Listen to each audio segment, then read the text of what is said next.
दशरथकृत शनिस्तोत्रम्। दशरथ उवाच श्रीगणेशाय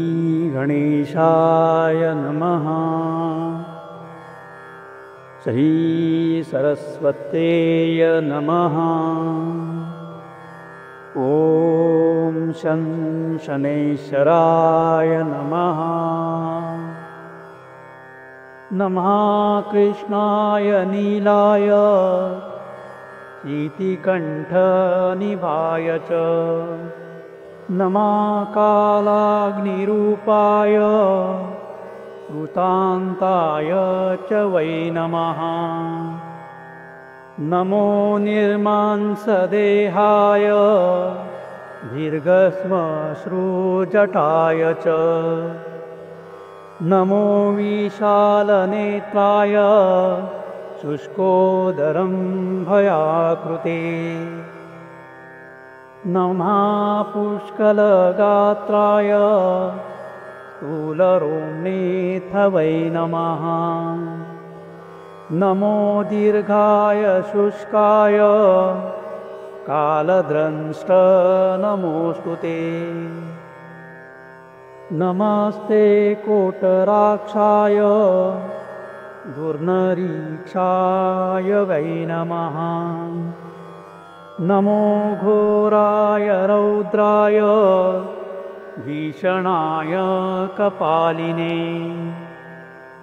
नमस्ते सर्वभक्षाय बलिमुख नमोऽस्तु ते।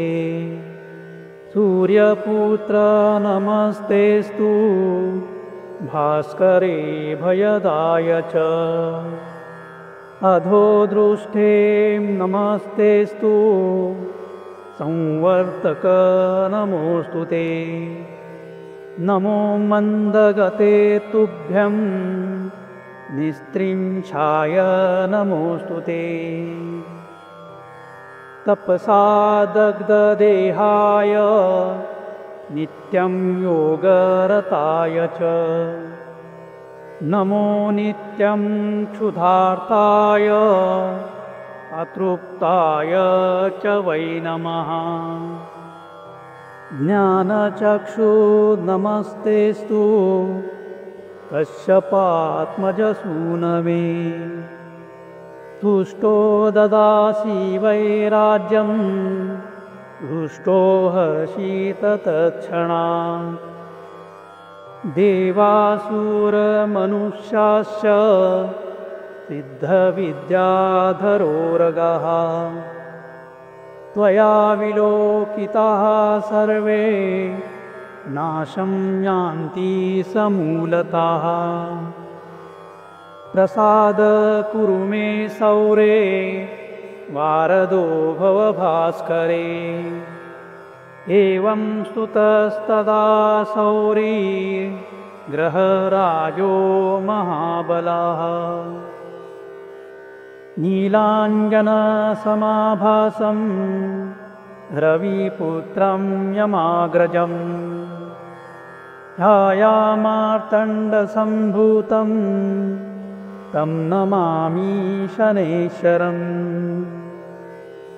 ॐ शं शनैश्चराय नमः। हमारा ईश्वर अनुभूति चैनल का यह वीडियो आप सबको अच्छा लगा तो ज़रूर सब्सक्राइब, लाइक और शेयर करें और बेल आइकॉन प्रेस करें ताकि हमारे आने वाले सभी नए वीडियो का आप सबसे पहले आनंद ले सकें। धन्यवाद।